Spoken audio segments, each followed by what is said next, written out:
오늘은 요한계시록 33번째 시간입니다. 용의 패배와 교회의 승리라는 제목으로 말씀을 전하도록 하겠습니다. 우리 저번 시간에 이제 이 역사의 묵시적인 관점에서 그리스도의 구속과 하나님의 구원이 어떻게 이 교회를 통해서 이루어졌는지에 대해서 살펴봤어요. 그래서 역사적으로 구약의 교회와 신약의 교회가 예수 그리스도를 잉태하고 언약의 그 완성자이시죠. 그리스도를 잉태하고 그리스도를 낳게 하는 과정을 통하여서 하나님이 어떻게 대적의 세력들을 격퇴시키고 교회에게 구원을 안겨주셨는지를 보았습니다. 그러고 나서 그 여인, 즉 교회를 광야에서 이제 3년 반 동안 지키고 보호하시고 거기서 양육하시는 그림을 저희가 봤습니다. 그러면서 이게 여러분들 요한계시록은 시간적 순서가 아니라 논리적 순서이고 이 상징적인 것이기 때문에 여러 가지 관념들이 시간적 순서가 아니므로 중첩될 수 있다라고 제가 말씀을 여러 번 드렸었죠. 그런 것처럼 오늘 본문에서는 그런 역사적 교회가 이제 예수 그리스도의 재림과 초림 사이에 어떻게 승리를 가지고 있는지, 그리고 그 가운데서 사탄이 어떻게 패퇴되었음에도 불구하고 이 진 거잖아요. 완전히 패배했거든요. 그럼에도 불구하고 여전히 교회에게 우는 사자처럼 위해를 가하기 위해서 덤벼들고 있는지, 이런 것들에 대해서 얘기를 하는 장면입니다. 자, 오늘 본문을 보시면은 천상의 전투에 대해서 얘기해요. 우리 저번 주 설교 제목이 교회와 사탄의 그러니까 용과 교회의 우주적 전쟁이었죠. 저번 주 설교 제목이 그렇게 그 우주적 전쟁이라고 제가 얘기를 말씀드린데, 바로 이 천상의 전쟁이 오늘 본문에서 묘사되고 있고, 교회와 옛뱀, 마귀, 사탄과의 이런 적대 관계는 단순히 이 땅에서 단순히 우리가 뭐 방해가 있고 우리가 구원을 향해서 나가고 이런 관계가 아니라 우리 어떤 그 전투의 향방 자체가 우주적인 운명을 결정하는 그런 전투이거든요. 그런 전쟁입니다. 그래서 이것을 우주적 전쟁의 관점에서 바라보았었고, 이 천상의 전쟁에서 사탄이 어떻게 되었는지에 대해서 지금 얘기를 하고 있어요. 즉 저번 시간에 저희들이 본 게 예수님이 결국 사탄의 방에 여인을 잡아먹으려고, 그리고 예수 그리스도를 잡아먹으려고 하는 와중에, 그리고 실제 거의 성공한 것처럼 여겼겠죠. 왜냐하면 예수님을 십자가에 못 박았기 때문이에요. 그러나 오히려 그것이 하나님 앞에서 구원의 초석이 되고, 그 모든 십자가 앞에서 일어난 인간의 죄악들이 하나님이 구원의 근거가 될 줄 몰랐겠죠. 그렇게 되었을 때 이제 사탄은 완전히 패배자의 위치에 가게 되는데, 심지어 그 사탄도 그 출처가 어디였습니까? 그 용의 출처도, 짐승의 출처가 무저갱이었단 말이죠. 그거는 지옥의 주인으로서 막 이 땅에 올라오는 그런 그림이 아니에요. 그러니까 그런 오늘날 재생산되는 영화나 드라마, 무슨 소설 이런 것의 그림이 아니라, 그 그림 자체가 제가 뭐라고 설명을 드렸었죠?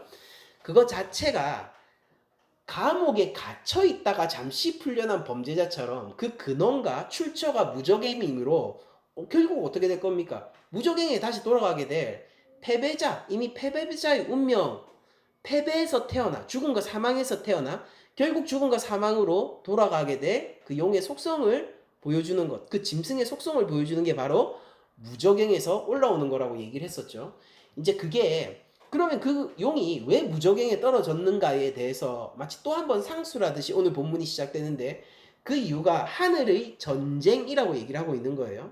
천상의 전쟁이 있는데 미가엘과 그 사자들이, 그러니까 미가엘, 만군의 여호와의 군대장 같은 존재인 거예요. 그 미가엘이 그 군사들과 더불어서 그 옛뱀 용과 더불어 싸우고 용과 그 사자들도 싸우게 됩니다. 여러분들 여기서 보여지는 게 미가엘과 용이 싸운다라고 얘기하는 게 아니라, 이 뭐라고 해야 됩니까?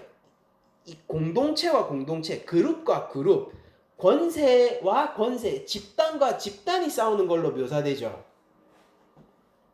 그렇게 싸우게 됐을 때 그 용은 어떻게 됩니까? 이기지 못했어요. 그러니까 이게 앞에서 어떤 상징적인 그림으로 나왔죠? 이거 다 상징인 거예요. 어떤 상징적인 그림으로 나왔냐면은 바로 무적행에서 올라온 짐승이라는 상징적인 그림으로 나왔던 게 하늘에서 패배하여 땅으로 쫓겨난 옛뱀의 그림으로 다시 한번 나오고 있는 겁니다.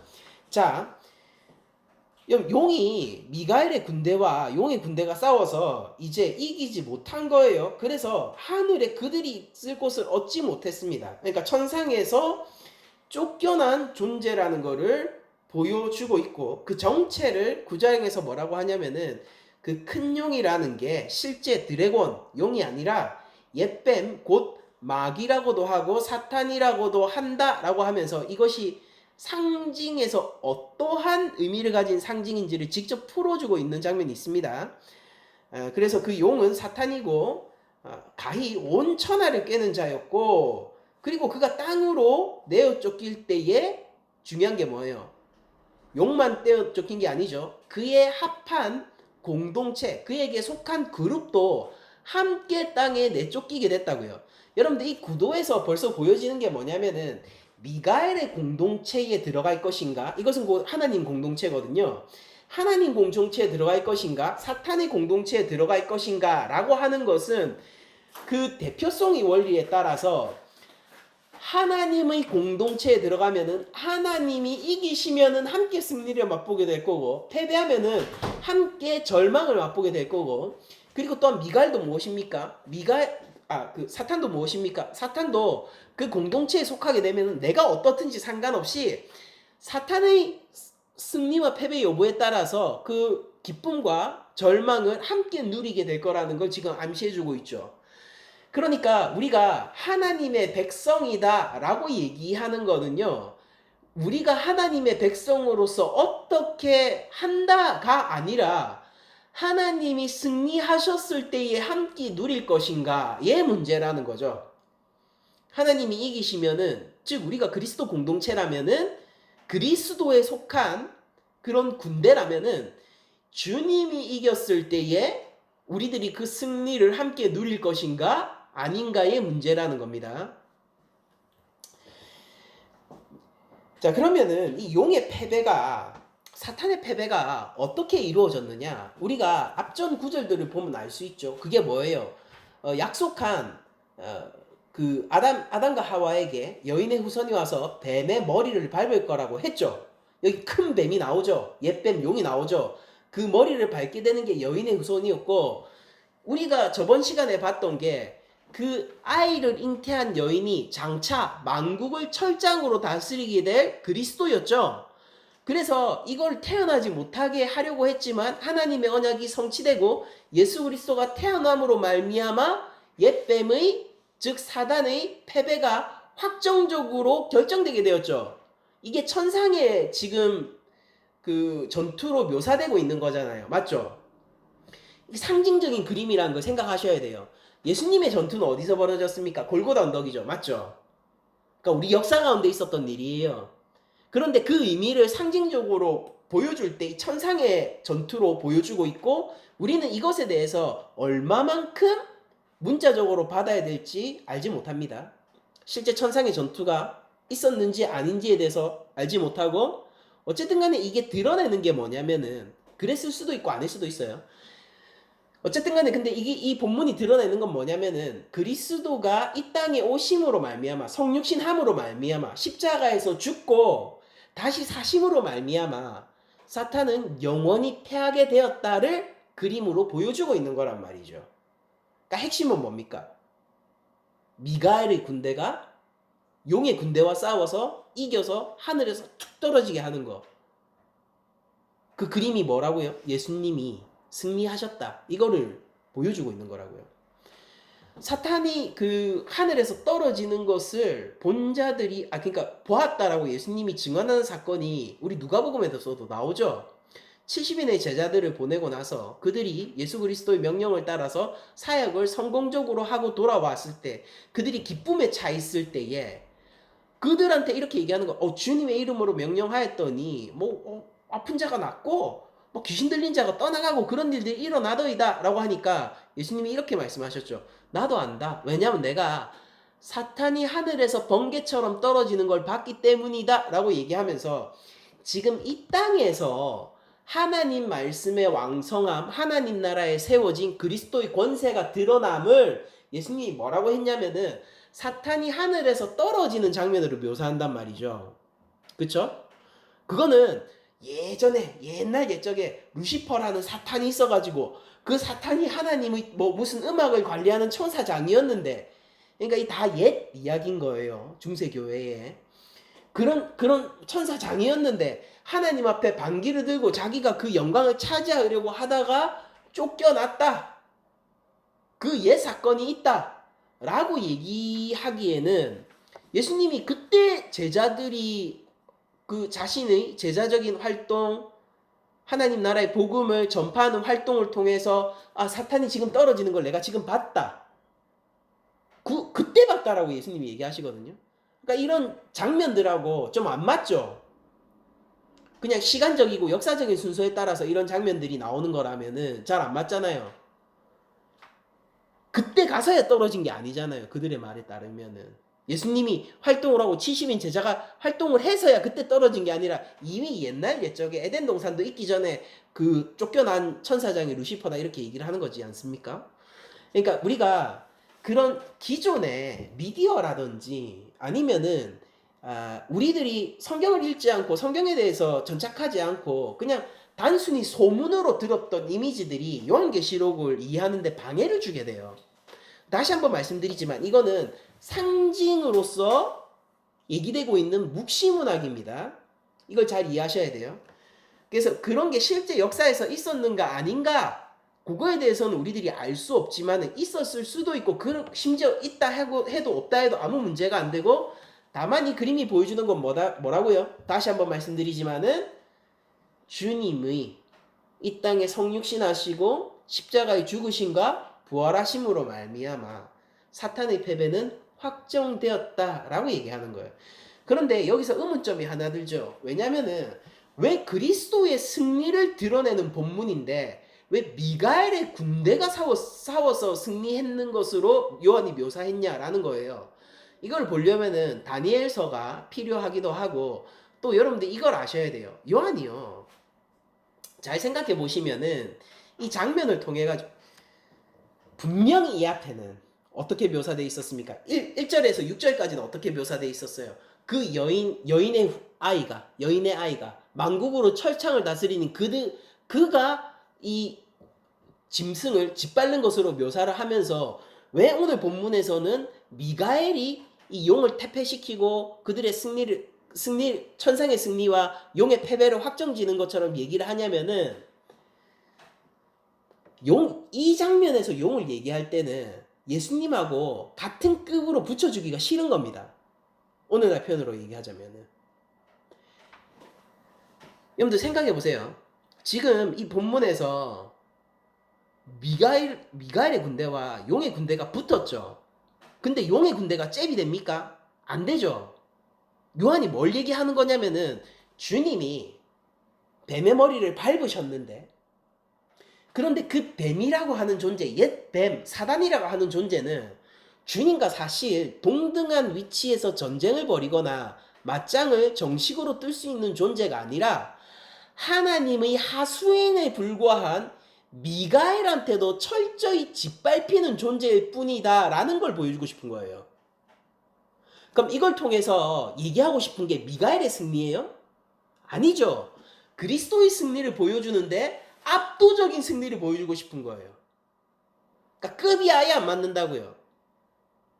사람들이 이렇게 생각한단 말이에요. 사탄이 주님께 대적하고 하나님께 대적하고 하나님 앞에서 막 이빨을 드러낼 수 있고 이런 식으로 생각한단 말이에요. 아니라고요. 하나님의 수많은 천군 천사 가운데서 단 한 천사만 보내도 압도적으로 패배하게 되는 게 뱀이라고요. 용이라고요. 사탄이라고요. 그러면 사탄은 하나님의 대적이라고 불리고는 있지만은 그 격차라고 얘기하는 거는 말도 못할 격차가 있는 거예요. 요한은 이 장면에서 그걸 하고 싶은 거예요. 예수 그리스도와 사탄이 마치 동등한 전장에서 전쟁을 비등비등하게 하다가 간발의 차이로 예수님이 승리한 그림을 보여주기가 싫은 겁니다. 주님의 여러분들 그 하나님이 천지 창조할 때 우리 창조기사 있잖아요. 창세기에 창조기사 고대근동에 창조기사들이 많아요. 그 신하들 가운데서. 근데 고대근동의 창조기사들하고 창세기의 창조기사가 뭐가 다른지 아세요? 고대근동의 창조기사는 굉장히 다이나믹하고 재밌고요. 분량도 압도적으로 많아요. 뭐 길가메시, 서사시, 뭐 다양한 어떤 그 창조기사, 이집트에서 발굴된 토판들, 뭐 이런 거 보잖아요. 그러면은 창조하는데요. 이 영웅적인 모험이 있고요. 고난을 극복하고요.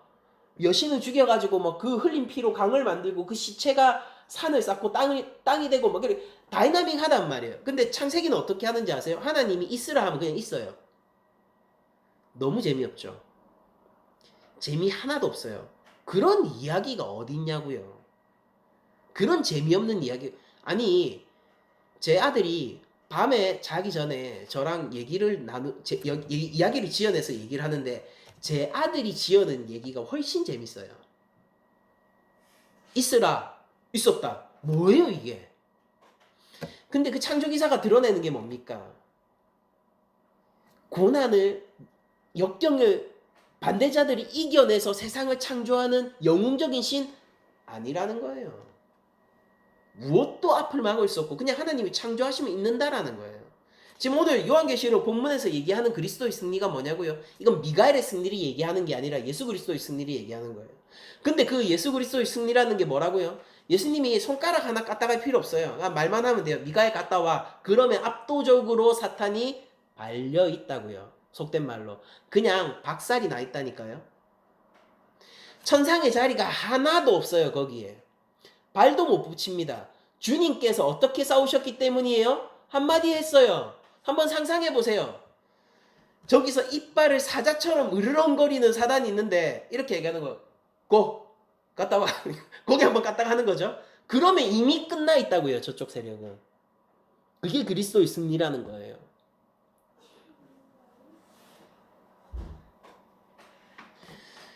우리가 두려워할 것이 무엇입니까? 우리 교회가 두려워할 것이 무엇입니까? 우는 사자처럼 우리를 삼키려고 하는 대적의 세력이 있어요. 우리가 그것을 경계해야 되죠.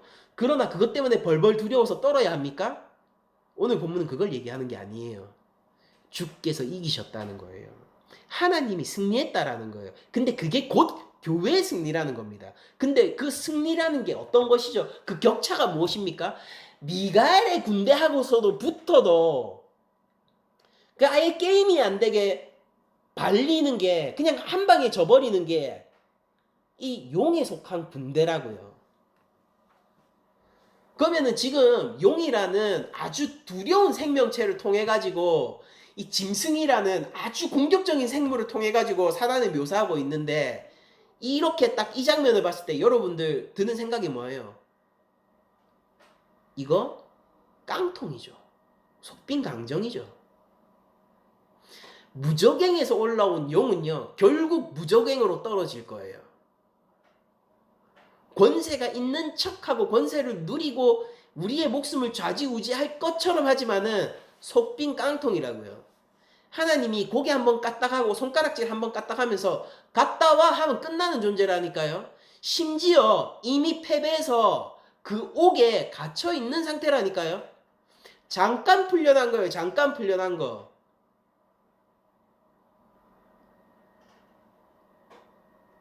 하나님 심지어 풀어놓은 것도 무엇 때문이라고 했습니까? 우리를 구원하시려고 잠깐 풀어놓은 거예요. 일곱 나팔 재앙의 구도 자체가 그랬잖아요. 우리를 구원하시기 위해서 심판하시는. 우리를 심판해요? 아니에요. 교회가 아니라 세상을 심판하시는 하나님. 그 구도에서 묵시적 역사의 한 단면을 설명한 게 나팔 재앙이잖아요. 그러고 나서 나오는 게 이거 용과 교회의 그 여인과 용의 유비로서 나오는 역사적인 교회와 사당 사이의 이 우주적 전쟁을 보여주는 거지 않습니까? 이 논리적 구도에 따라서 한번 봐란 말이에요. 그러면은 이 교회의 승리는 사단의 공격에 의해서 흔들릴 수 있는 것입니까? 결코 아니겠죠. 우리가 누리고 있는 하나님의 은혜라는 것은 사단의 공격에 의해서 흔들릴 수 있는 거예요? 결코 그렇지 않다라는 거예요. 요한이 보여주고 싶은 게 그겁니다. 요한 공동체 지금 어떤 상황이에요? 진짜 인간 용이 있죠. 로마 황제. 황제라고요. 그가 손가락 까딱 하잖아요. 그러면은 군대가 떠요. 군대장. 마치 하나님이 손가락 까딱 하면은 미가엘이 뜨듯이 군대장이 떠서 도시를 샅샅이 뒤져가지고 황제 숭배를 거부하는 이 그리스도인이란 놈들을 잡아 죽인다고요. 황제 숭배를 거부하는 유대인은 안 잡아 죽이면서. 누구 마음대로입니까? 황제 마음대로예요. 가히용이고 가히 짐승이죠. 근데 거기서 요한이 전해주고 싶은 메시지가 뭘까요? 본디 무적행에 속한 자로 우리가 두려워할 것이 무엇이냐? 마치 자기가 손가락 하나 까딱하고 그냥 고갯짓 한번 까딱하면은 교회를 다 쓸어버릴 수 있을 것처럼 행동하지만은 그거 속빈 간정 아니냐? 진실은 무엇이냐? 하나님이 손가락 까딱하면 쓸려나가는 존재 아니니? 이미 그렇게 되지 않았니? 이미. 무엇을 두려워하느냐? 우리가 주 예수를 믿는데 꺼리낄 것이 무엇이냐? 요한이 얼마나 뻔뻔한지, 사도 요한이 얼마나 뻔뻔한지 죽음을 앞에 둔 그리스도인들에게 이런 얘기를 하고 있는 것이죠. 여러분들 생명을 다하여 주님을 섬기십시오. 그런 정도가 아니에요. 진짜로 죽는다니까요. 잡혀가면 진짜로 죽는 그 현실이 오늘의 현실인데 뻔뻔하게 이렇게 얘기하는 거라니까요. 그걸 왜 두려워해? 두려워할 게 무엇이니? 저들이 패배했고 우리가 승리하지 않았니라고 얘기하고 있는 거란 말이죠. 요한이 그렇게 당당하게 당시의 이 교회 마지막 사도로서 남아서 이미 이 11명의 사도들은 이미 목이 쳐서 죽었고요. 전승에 의하면 베드로는 십자가에 거꾸로 달려 죽었고요. 또 많은 사도들이 십자가에 달려 죽었고요. 목이 쳐서 죽었고요. 순교를 당했는데 그 마지막 남은 사도 요한이 이렇게 얘기를 하는 겁니다. 옛 사도들의 길을 오늘날 성도들이 똑같이 돌아가는 걸 보면서 너희들이 이겼다라고 뻔뻔하게 얘기하고 있는 거예요.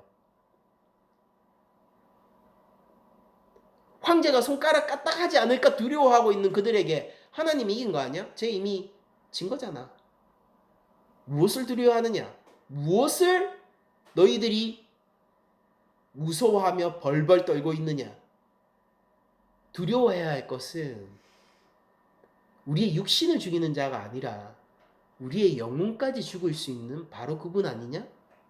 근데 그분이 이기셨다고 이렇게 얘기하는 거란 말이에요. 여러분들 왜 하필이면은 미가엘을 하나님의 군대를 통솔해 용을 즉 사탄을 패배시키는 존재로 묘사했냐면은 이게 다니엘서에서 이 그림을 따왔기 때문이에요. 다니엘서 10장 20절을 보면은 그가 이르되 내가 어찌하여 내게 왔느냐 내가 아느냐 이제 내가 돌아가서 바사 이 페르시아를 얘기하는 거예요. 바사 군주와 싸우려니와 내가 나간 후에 헬라의 군주가 이를 것이라 라고 얘기하면서 이 바벨론 시대에 바벨론 제국의 시대 이후에 페르시아 제국의 시대 헬라 제국의 시대가 이를 것임을 예언하고 있습니다. 헬라 군주가 이를 것이라 오직 내가 먼저 진리의 글에 기록된 것으로 내게 보이리라 나를 도와서 그들을 대항할 자는 너희의 군주 미가엘 뿐이니라 라고 얘기하면서 하나님의 명령을 받아서 이 제국의 시대 가운데서도 하나님의 백성들을 지킬 강한 존재로서 미가엘을 다니엘서에서 얘기해서 갖고 온 거예요. 그러면은 이 출처가 다니엘서라면요. 미가엘의 군대의 출처가 다니엘서라면은 미가엘은 어떤 존재예요? 단순히 사탄과 싸워서 하나님의 명령을 받고 사탄을 굴복시키는 존재예요? 아니죠. 사탄과 싸우는데 이유가 있는 거예요. 그 이유가 뭡니까? 교회를 지키려고요. 제국의 시대 가운데서도 백성들을 지키려고요. 미가엘은요. 사탄을 부수는 데 목적이 있는 게 아니에요. 이 출처를 알고 보면요. 뭐에 목적이 있는지 아세요? 교회를 지키는 데 목적이 있는 천사인 거예요. 다니엘서 12장 1절도 이렇게 얘기합니다. 그때에 네 민족을 호위하는 큰 군주 미가엘이 일어날 것이요 라고 얘기를 해요. 그러니까 미가엘은 구약에서 기본적으로 어떻게 다뤄지는 거예요? 혼란의 시대, 제국의 시대, 힘의 논리가 강력한 시대, 그 교회 입장에서 피의 시대가 있단 말이에요. 그 피의 시대에 이 교회를 끝까지 지키는 천사로서 나타나는 게 미가엘이에요. 그냥 싸움 잘해서 군대 잘 이끌고 가서 싹 다 진멸해버리는 그런 캐릭터가 아니란 말이에요. 그러면 이 전쟁은 뭡니까? 출처가 다니엘이 맞다면은, 다니엘서가 맞다면은 미가엘의 군대와 용의 군대가 싸우고 있는데 이 전쟁의 본질은 뭐예요? 천상에 누가 남을 것이냐가 그 본질인 거예요? 아니죠. 그 본질은 교회를 지키느냐 뺏기느냐의 싸움이고요. 맞죠? 하나님이 교회를 지켜내느냐 아니면 뺏기느냐의 싸움이. 그래서 나중에 참소하는 그림이 나와요. 제가 이어서 설명드릴게요. 교회가 결국 하나님이 교회를 지켜내느냐, 내 백성들이 지켜내느냐 아니면 사단의 손에 뺏기느냐, 그 싸움을 하는 건데, 그 싸움의 결과가 뭐라고요? 하나님 손가락 까딱하니까 그냥 진멸돼 버리는 거라고요. 무적에게 그냥 들어가더라니까요. 하나님이 굳이 나설 필요 없어요. 그리스도 이름 올릴 필요도 없습니다. 미가엘 정도 뜨면은 끝나는 거예요. 그리고 이 전쟁은 교회의 승리를 가져주고 하나님이 교회를 지키는 전쟁인 것입니다. 일곱 나팔의 재앙의 그 구도가 반복되고 있죠, 지금. 그러니까 우리가 구약을 잘 알아야 돼요. 계시록을 잘 보려면은. 자, 봅시다. 그러면은 그렇게 천상에서 승리가 일어나자마자 승리의 선포가 일어나는데, 오늘 본문이 10절을 보시게 되면은 내가 들으니 하늘에 큰 음성이 있어 이르되 이제 우리 하나님의 구원과 능력과 나라와 또 그리스도의 권세가 나타났으니.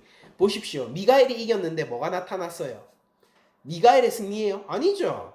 하나님의 승리와 그리스도의 승리로 기록되고 있는 거죠.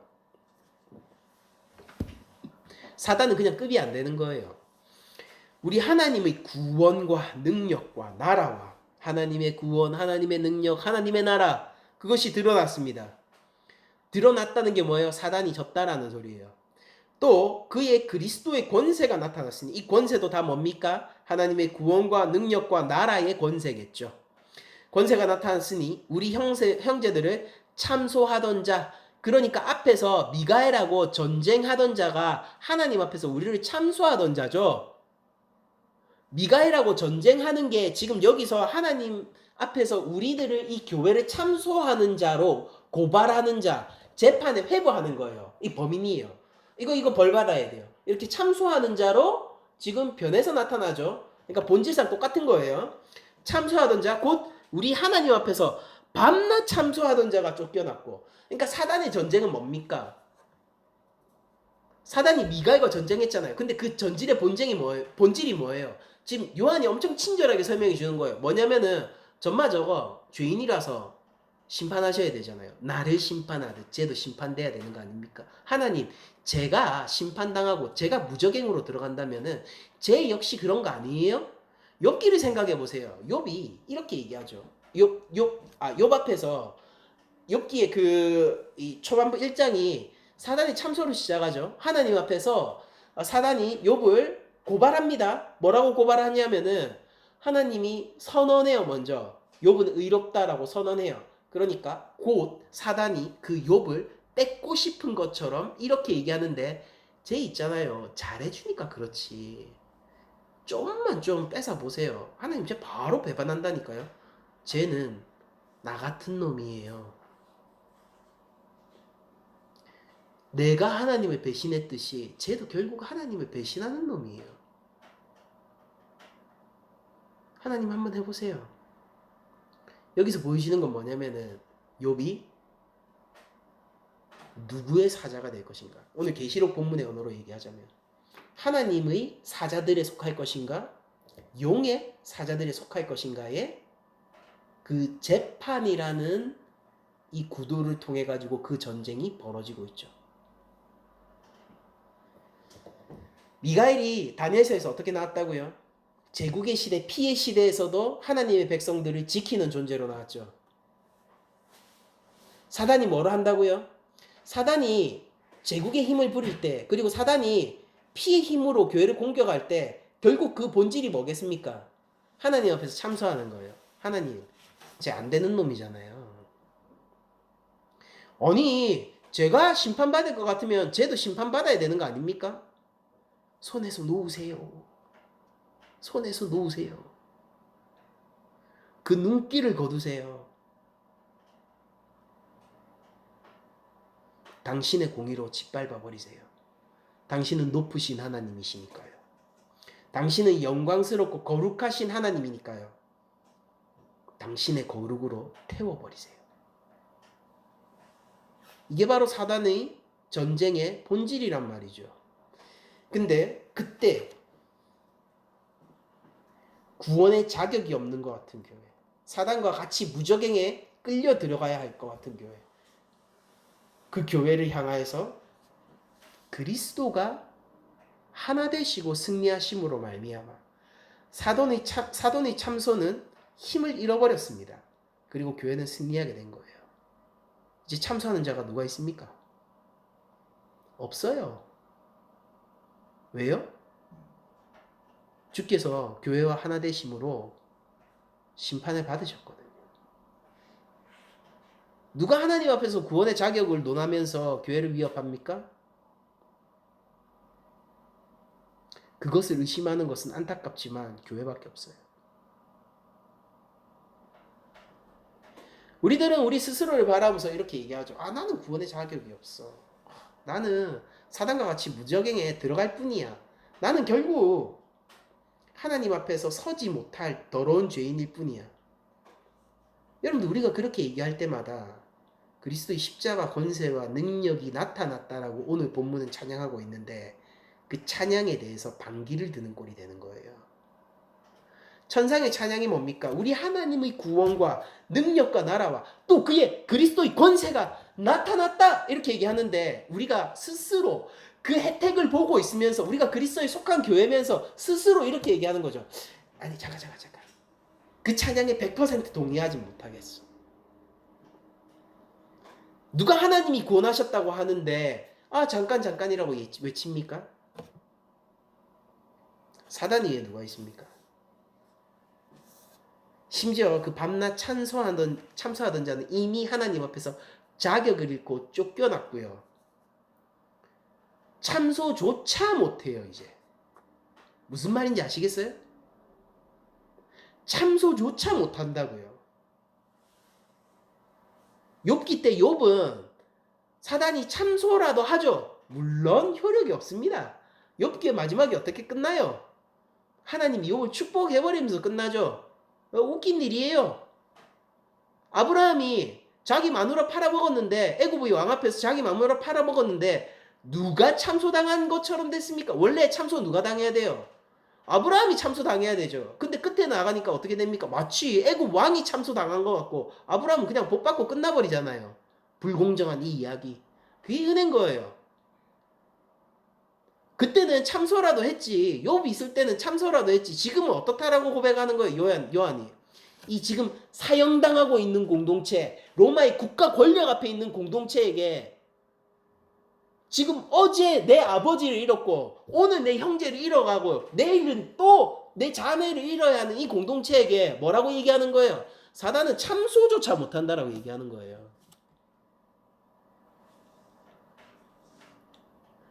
교회의 힘이 무엇이고 교회의 권세가 무엇입니까? 여러분들, 우리가 하나님의 자녀라고 그냥 얘기하는데, 여러분들, 하나님의 자녀라는 말이 허투루 할 수 있는 얘기인가요? 우리가 하나님의 자녀래요. 교회가 그렇게 얘기한다니까요. 그러면서도 하나님을 신뢰하진 않죠. 그럼 하나님의 자녀라고 말을 하지 마세요. 우리가 주께서 핏값으로 사신 교회라고 우리가 고백하죠. 그래놓고 그리스도의 십자가 능력은 모자란 것처럼 행세하죠. 그럴 거면은 샀다라고 얘기를 하지 마세요. 사망을 쏘는 것이 어디 있습니까?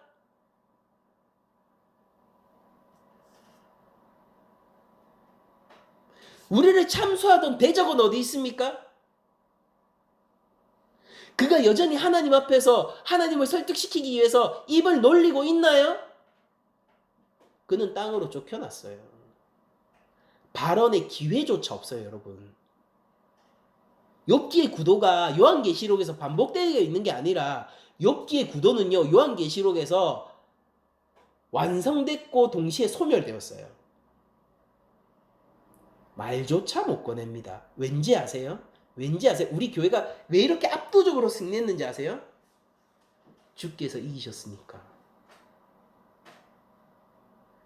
여기 누가 자기의 모자람을 탓하고 나의 죄를 탓하면서 그리스도의 십자가 능력을 과소평가하는 자가 여기 어디 있습니까? 하나님의 구원의 능력을 부정하는 자가 어디 있습니까? 참소할 자는 입을 잃었는데 왜 우리가 스스로 우리를 참소하고 있죠? 교회는 그런 게 아니에요. 승리자인 것입니다. 여러분들, 그래서 계시록 12장 11절을 보면은 천상의 소리가 이렇게 찬양을 하고 있는 거예요. 또 우리 형제들이 어린 양의 피와 자기들이 증언하는 말씀으로 그를 이겼으니 그들은 죽기까지 자기들의 생명을 아끼지 아니하였도다 라고 얘기하면서 우리 형제들, 즉 교회의 승리를 이렇게 얘기해요.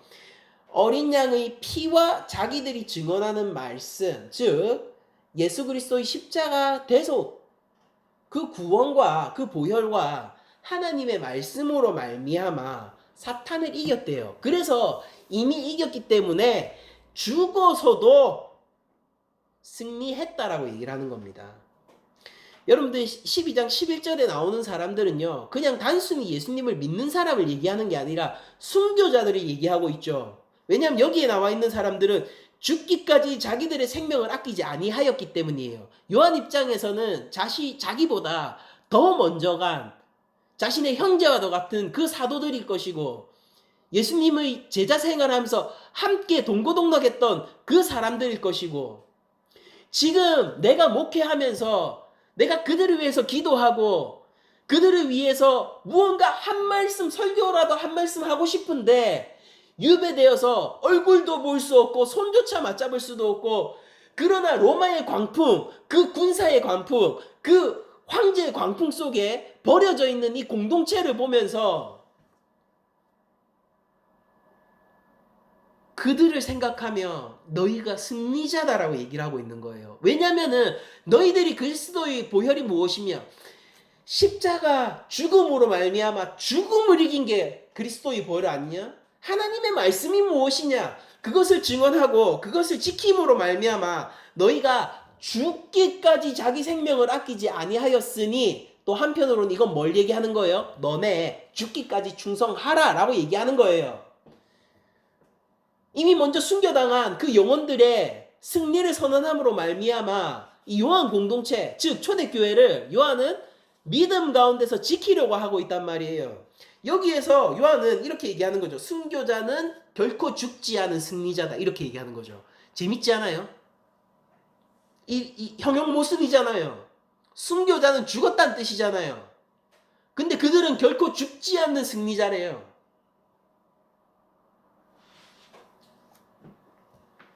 그럼 죽은 자들은 누구십니까? 당연히 영에 속한 자들이겠죠. 영에 속한 자들 뭐 하고 있어요? 죽이고 있잖아요, 교회를. 교회를 죽이고 있다고요. 누가 살아있고 누가 죽은 것처럼 보여요? 로마는 살아있고 교회는 죽어가는 것처럼 보이죠. 누가 힘이 세고 누가 힘이 약한 것처럼 보여요. 로마는 힘이 세고 교회는 약한 것처럼 보이죠. 오늘날 세상은 어떻습니까? 여러분들, 교회가 힘이 세요? 하나님 말씀이 힘이 센 것 같아요? 안 그래 보이잖아요. 뭐가 더 센 것 같아요? 세상이 더 센 것 같죠? 과학이 더 센 것 같고, 진리라는 것은 무엇입니까?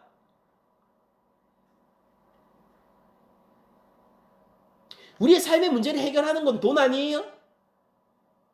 기도의 말씀입니까? 우리의 삶의 문제를 해결하는 게 돈처럼 보이지 않아요? 누가 승리자고 누가 패배자냐고요? 요한은 지금 여기서 그리스도의 십자가라는 것을 가져옴으로써 그 모든 구도를 뒤집는단 말이에요. 돈이 세상의 권세의 척도입니까? 아니에요. 그리스도의 보혈이 세상 권세의 척도인 것입니다. 로마 황제가 이겼어요? 아니에요. 그는 무적행에 속했고 무적행으로 돌아갈 자예요. 옛 바로가 그러했듯이. 누가 이겼습니까? 그리스도가 죽기까지 순종함으로 사망과 죄를 이김으로 말미암아 우리 교회도 죽기까지 순종함으로 그 죽음을 극복하고 이길 수 있는 복음의 아이러니를 요한은 다시 한번 깨닫게 하는 겁니다. 그래서 지금 요한 공동체에게 그 초대교회에게 이렇게 얘기하는 거예요. 그러니까 예수님 믿어야지 살지. 차라리 순교 당해야지 살지.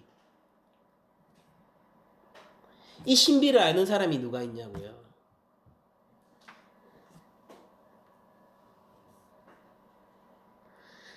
사단은 교회에게 끊임없이 얘기해요. 너희는 죽음에 먹힌 패배자야. 너희는 죽음에 먹힌 패배자일 뿐이야. 야, 너 솔직히 졌잖아. 이게 울부짖는 사자가 그 울음소리를 교묘히 숨기고 그 분노와 그 공격성을 교묘히 숨기고 양의 탈, 천사의 탈을 쓰고 우리에게 속삭이는 사자의 계책이란 말입니다.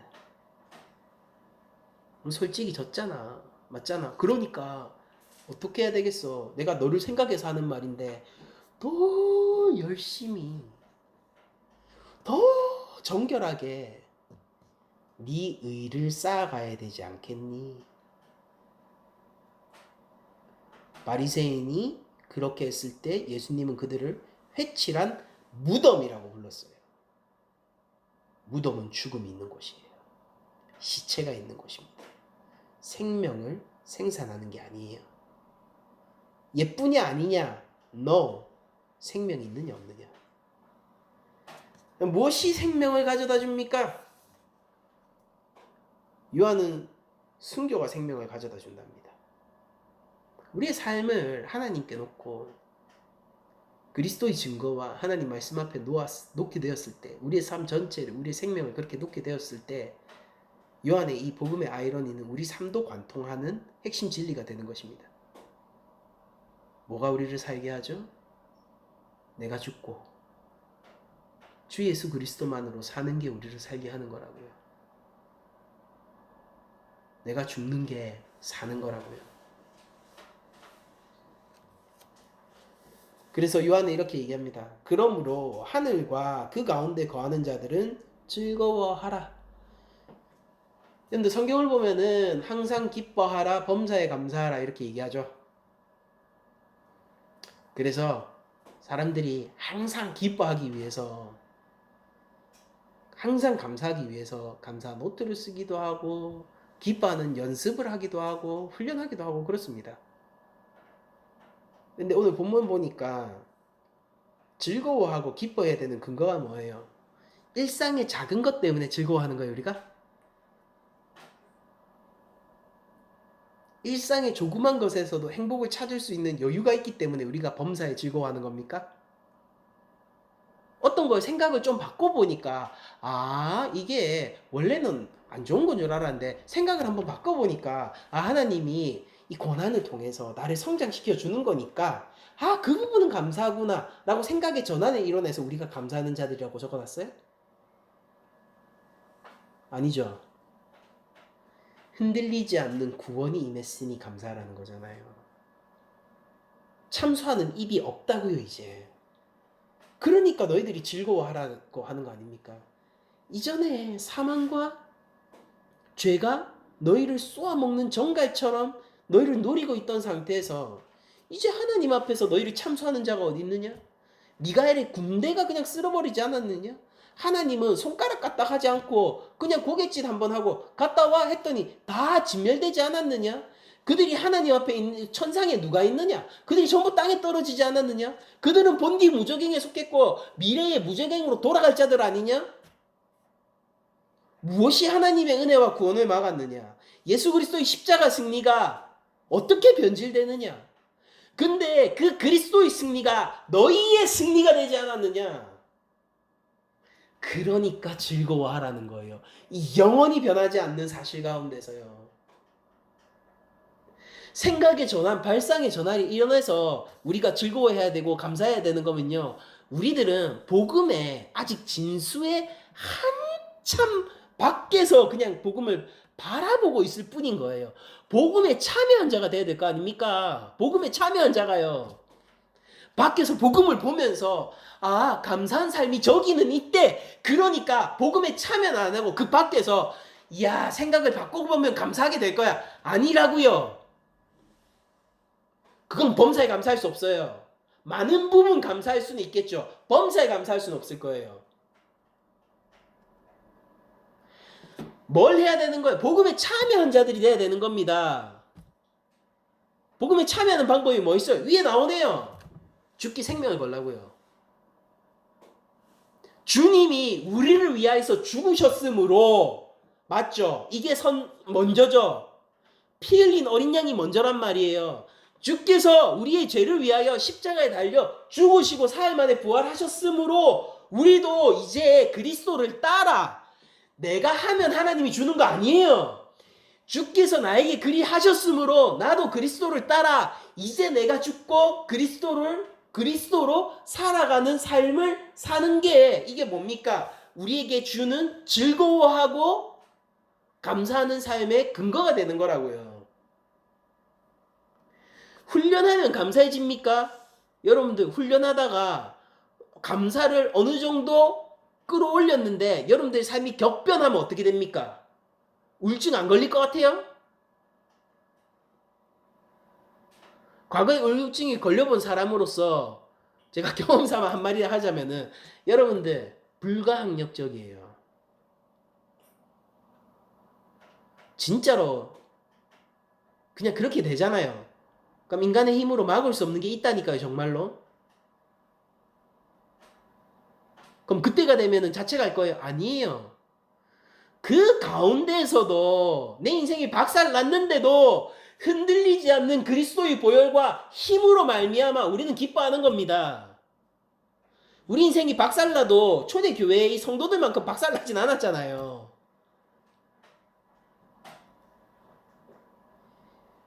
상인들은 더 이상 시장에 나가서 뭔가를 팔지 못해요. 집이 있던 자들도 집을 떠나서 가족들이 다 짐 싸고 나오는 거예요. 집이 있던 자들도 집을 떠나서 도망쳐서 살아야 된다니까요. 카타콤 같은 거 아시잖아요. 지하에서. 모여서 사는 거예요. 카타콤 살면은 최악이 뭔지 압니까? 거기는 뭐 당연히 빛도 못 보고 이러니까 그 유해들도 보면은 굉장히 키가 작고 막 이 문제들이 많았다고 하죠. 근데 최악의 상황은 뭐냐면 돌림병 한번 돌잖아요. 전염병. 그럼 거긴 진짜 전멸 당합니다.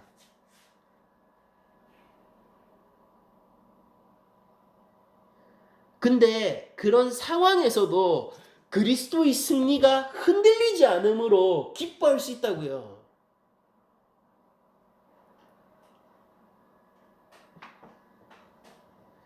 주의 승리가 적습니까? 하나님의 구원의 손길이 적습니까? 구원 밖에서 구원을 추구하려고 하지 말고 구원 가운데 참여한 자가 돼야 되는 거예요. 이 차이는 교회 안에서 미비해 보이지만은 여러분들 하나님 앞에서 매우 클 겁니다. 구원을 바라보면서 구원을 추구하는 자들이 어쩌면은 더 구원을 얻은 자처럼 보일 수도 있어요. 근데 문제는 뭐냐면 하나님은 그거 다 가려내신다는 거예요. 인간의 눈으로는 파악되지 않더라도 하나님 앞에서는 다 되는 거예요. 그러므로 여러분들에게 이번 설교를 통해서 도전하고 싶은 게 이거예요. 여러분들 예수 믿으십니까? 예수님 십자가에 달려 죽으셨는데 그게 내 죄 때문이냐고요. 내 죄. 주님이 부활하셨을 때 그 십자가 안에서 내 죄가 해결을 받았냐고요. 그 기쁨과 흔들리지 않는 구원의 확신이 있냐고요.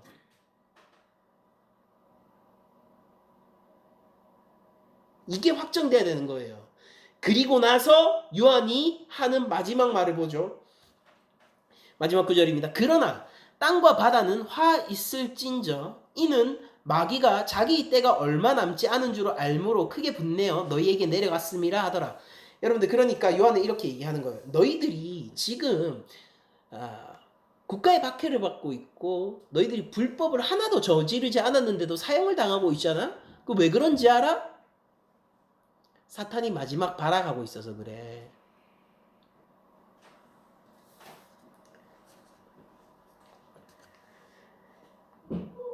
근데 이거를 구원의 즐거움을 누리지 못한 자가 이 구절에 이르면요, 그냥 차라리 안 보니만 못해요. 보지 마세요. 못 본 척 하세요. 이 말을 받을 수 있는 자. 그러나 땅과 바다는 화 있다. 너희에게 고난이 있으며 마귀에 쏘는 것이 있다. 우는 사자처럼 너희를 어떻게든 잡아먹으려고 울부짖는 대적이 있다. 이거를 온전히 받을 수 있는 사람, 이 말의 진의를 정말로 알 수 있는 사람은 누구냐면은 흔들리지 않는 구원과 교회의 승리 가운데 서 있는 사람만 이 말을 받는 겁니다. 예수님 안 믿고 교회의 승리에 대해서 아직 부정적이라면은 차라리 제거하시고 하나님의 은혜에 더 집중하세요. 그러나 하나님의 은혜 가운데 여러분들 구원이 임한 하나님의 백성, 교회가 맞으시다면은 이 사실을 그 구원 안에서 이 사실을 한번 바라보세요. 여러분들 누군가는요, 사탄을 완전히 무시하고요, 허구로 취급합니다. 그러나 오늘 본문은 그걸 허락하지 않죠. 또 반대로 어떤 부류는 이렇게 얘기하죠.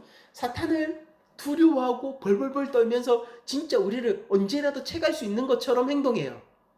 오늘 본문에 의하면은 그 태도도 바람직하지 않죠. 우리는 어떻습니까? 주 안에서 우리 이미 승리했어요. 교회가 승리했다고요. 용은 뭐예요? 패배했어요. 영원히 바뀌지 않는 이 구도. 영원히 바뀌지 않는 이 구도. 이 안에서 사탄의 공격이 우는 사자처럼 우리를 향해서 오지만은 우리는 주의 승리 안에 있으므로 넉넉히, 그냥 아니에요. 하나님 열심히 싸워가지고 아주 근소한 차로 승리하셨어요? 아니죠. 하나님의 승리가 그런 거 아니잖아요. 그럼 우리 승리도 뭡니까? 넉넉히.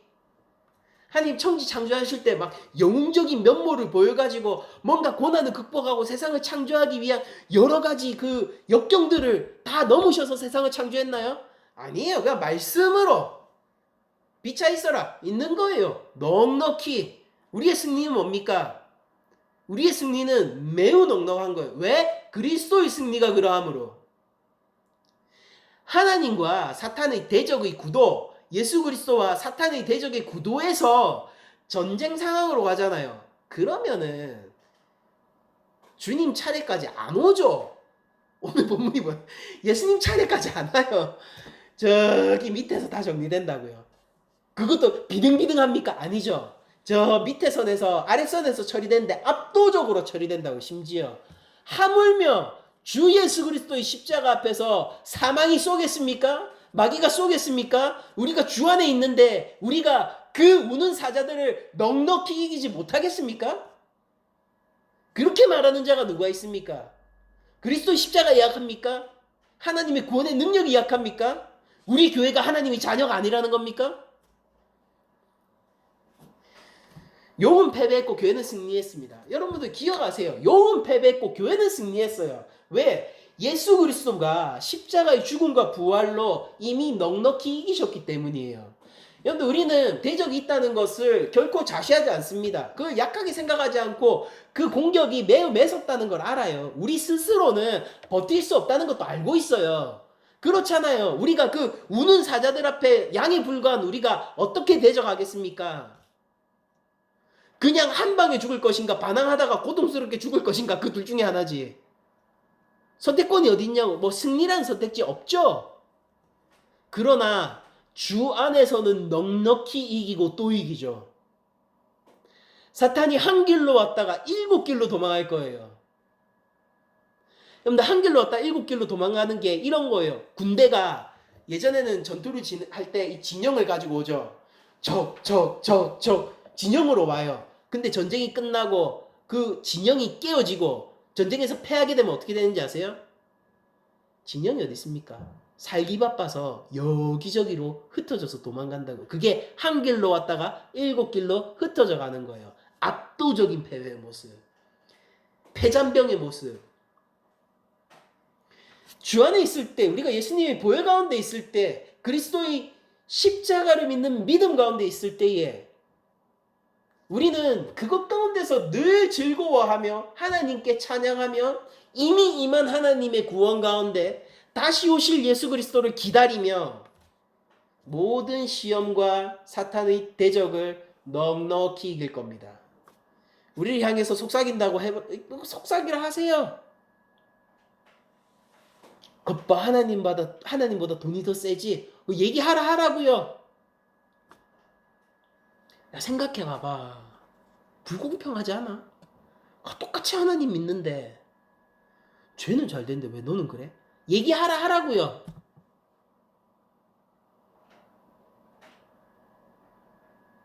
로마가 교회를 부서뜨리는 순간에서도 찬양하던 초대교회. 황제가 교회를 짓밟고 있는 이 순간 가운데서도 순교자가 곧 승리자다라고 선언하던 요한. 우리는 그 믿음의 길을 따라서 세상이 우리를 어떻게 속삭이고 사단이 우리에게 어떻게 속삭이더라도 이렇게 얘기할 거예요. 주의 구원이 내게 임했으므로 내가 주의 말씀으로 넉넉히 이기리로다. 넉넉히 이길 거예요. 하나님이 우리를 얼마나 사랑하시는지, 하나님의 구원이 어떻게 우리를 덮고 있는지, 주 예수 그리스도가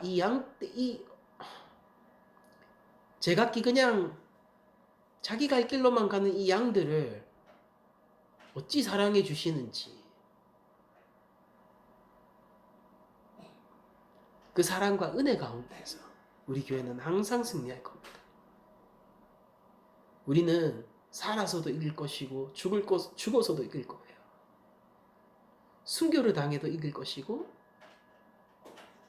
이 땅 가운데서 복받고 잘 살면서도 이길 거예요. 왜냐하면 교회는 예수님 제일 사랑할 거니까요. 모든 상황 가운데서도.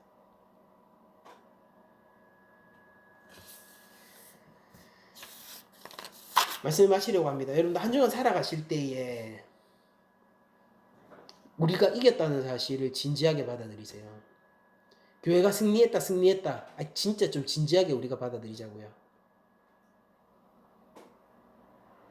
주 예수 그리스도 안에서 내 삶을 복음 가운데 바치고 내가 죽고 예수 그리스도로 사는 한 주간이 되시기를 축복드리며 이 땅에서 우리를 참소하는 자가 더 이상 없다는 것을 기억하시며 우는 사자 앞에서 나는 약하나 주 안에서는 넉넉히 이기고 또 이기는 이 현실을 붙드시기를 바라면서 모든 말씀을 마치도록 하겠습니다.